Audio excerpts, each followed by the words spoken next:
રાજકોટ ન્યારી dam પાસે car ચાલકે અકસ્માત સર્જ્યો હોવાની ઘટના સામે આવી છે। કાર ચાલકે બે બાઇક ચાલકોને અડફેટે લીધા છે તો કાર ચાલક અકસ્માત સર્જીને ભાગી જતા લોકોએ પકડી પાડ્યો હતો તો લોકો ફિલ્મી ઢબે પીછો કરીને કાર ચાલકને પકડીને પોલીસને સોંપ્યો છે। અકસ્માતમાં ઘાયલ બાઇક સવારને 108ની મદદથી સારવાર માટે ખસેડવામાં આવ્યો છે। તો રાજકોટના ન્યારી ડેમ પાસેની આ ઘટના કે જ્યાં અકસ્માત સર્જાયો છે અને કાર ચાલક અકસ્માત સર્જી ફરાર થવાનો પ્રયાસ કર્યો હતો પરંતુ ફિલ્મી ઢબે જે આસપાસના લોકો હતા તેમના દ્વારા આ કાર ચાલકને ઝડપી પાડવામાં આવ્યો હતો અને ત્યારબાદ પોલીસ હવાલે કરવામાં આવ્યો હતો। બીજી તરફ જે બાઇક ચાલકો છે તેમને સારવાર અર્થે ખસેડવામાં આવ્યા છે। સંવાદદાતા અંકિત અમારી સાથે જોડાઈ ગયા છે। અંકિત, રાજકોટમાં અકસ્માતની ઘટના, શું અપડેટ એ ઘટનામાં?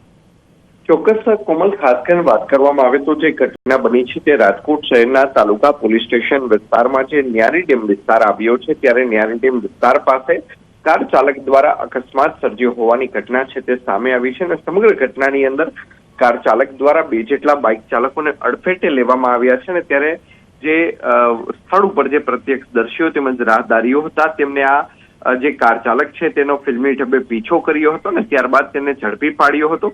સાથોસાથ પોલીસ જે લોકો છે તેમના દ્વારા જે કાર ચાલક છે તેમને પણ છે તે પોલીસને સોંપવામાં આવ્યો હતો અને બનાવ સંદર્ભે તાત્કાલિક અસરથી 108ની ટીમ અને સાથોસાથ તાલુકા પોલીસ સ્ટેશનની ટીમ પહોંચી ગઈ હતી અને અકસ્માતમાં ઘાયલ થયેલ બાઇક સવારને 108ની મદદથી ખાનગી હોસ્પિટલમાં ખસેડવામાં આવ્યો હોવાનું છે તે સામે આવ્યું છે।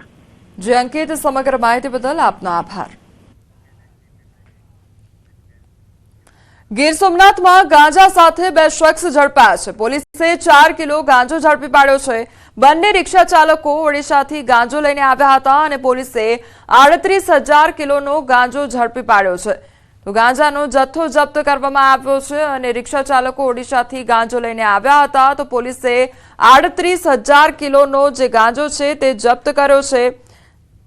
તો પોલીસ દ્વારા 4 કિલો ગાંજો ઝડપી પાડવામાં આવ્યો છે અને 2 શખ્સોને ઝડપી પાડવામાં આવ્યા છે। તો ગીર સોમનાથમાં ગાંજા સાથે આ 2 શખ્સ ઝડપાયા છે। પોલીસે 4 કિલો ગાંજો ઝડપી પાડ્યો છે અને બંને રિક્ષા ચાલકો ઓડિશાથી ગાંજો લાવ્યા હોવાની પણ માહિતી સામે આવી છે।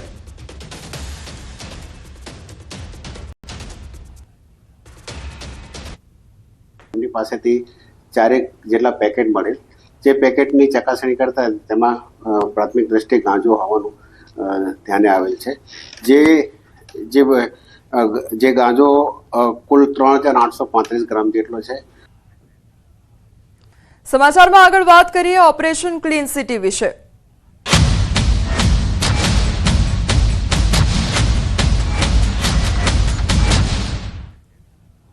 અમદાવાદ શહેર બાદ અમદાવાદ ગ્રામ્ય પોલીસ પણ હવે સક્રિય થઈ ગઈ છે। ગ્રામ્યમાં વસવાટ કરતા ગેરકાયદેસર બાંગ્લાદેશી વિરુદ્ધ કાર્યવાહી કરવામાં આવી રહી છે।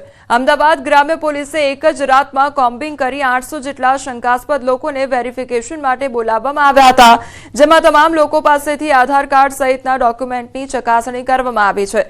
જે લોકો પાસે ડોક્યુમેન્ટ નથી તેવા 8 બાંગ્લાદેશી વિરુદ્ધ અટકાયતની કાર્યવાહી કરવામાં આવી છે। સાથે જ ગ્રામ્ય પોલીસે આધાર કાર્ડ અને ઇલેક્શન કાર્ડનું પણ વેરિફિકેશન શરૂ કર્યું છે।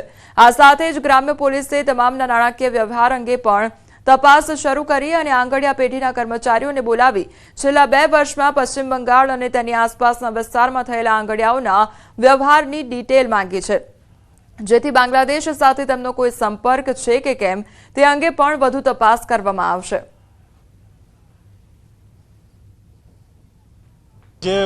મજદૂરી કરવા માટે જે મજૂરો આવે છે તે કારીગરો, સોની જવેરાતની અંદર કામ કરનાર કેટલાક કારીગરો તેમજ સ્પા વગેરેની અંદર કામ કરનાર કેટલાક મહિલા કે જે બહારના છે એ લોકો અંતર્ગત ખાસ અમદાવાદ ગ્રામ્ય જિલ્લા પોલીસ દ્વારા ડ્રાઈવ ચલાવી અને તેમના પોલીસ વેરિફિકેશનની કામગીરી હાથ ધરવામાં આવેલી છે।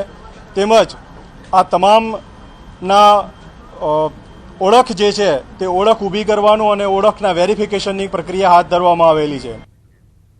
અમદાવાદમાં હવે પાકિસ્તાની આતંકવાદી કૃત્યના પગલે ઠેર ઠેર વિરોધ થઈ રહ્યો છે. ક્યાંક સ્વયંભૂ બંધ તો ક્યાંક શહીદોના માનમાં રેલી સ્વરૂપે વિરોધ થઈ રહ્યો છે.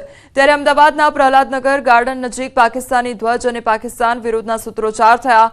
રસ્તા પર પાકિસ્તાનનો ધ્વજ પેઇન્ટિંગ કરેલો જોવા મળ્યો, જ્યાં સ્થાનિકો અને વાહન ચાલકો તેના પર ચાલીને પોતાનો આક્રોશ ઠાલવી રહ્યા હતા. જોઈ રહ્યા છો કે લોકો કેવી રીતે અહીંયા ક્રોધ ઠાલવી રહ્યા છે.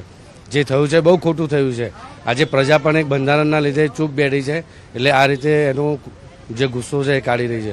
પાકિસ્તાનનો ઝંડો છે અને જે પહેલગામમાં જે આતંકવાદી દ્વારા જે અટેક કરવામાં આવ્યો હતો એના વિરોધમાં આ રોષ ઠાલવવામાં આવી રહ્યો છે જાહેર જનતા દ્વારા.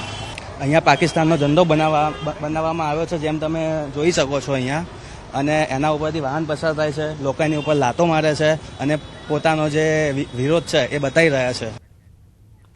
પાકિસ્તાની નેતા બિલાવલને પાટીલનો જડબાતોડ જવાબ આપવામાં આવ્યો છે. કેન્દ્રીય જળશક્તિ મંત્રી સી.આર. પાટીલનું નિવેદન પાકિસ્તાન પીપલ્સ પાર્ટીના અધ્યક્ષ બિલાવલ ભુટ્ટોના સિંધુ જળ સંધિના નિવેદન પર પલટવાર કરવામાં આવ્યો છે. કહ્યું, અમે આવી લુખ્ખી ધમકીઓથી ડરતા નથી, તાકાત હોય તો આવી જા.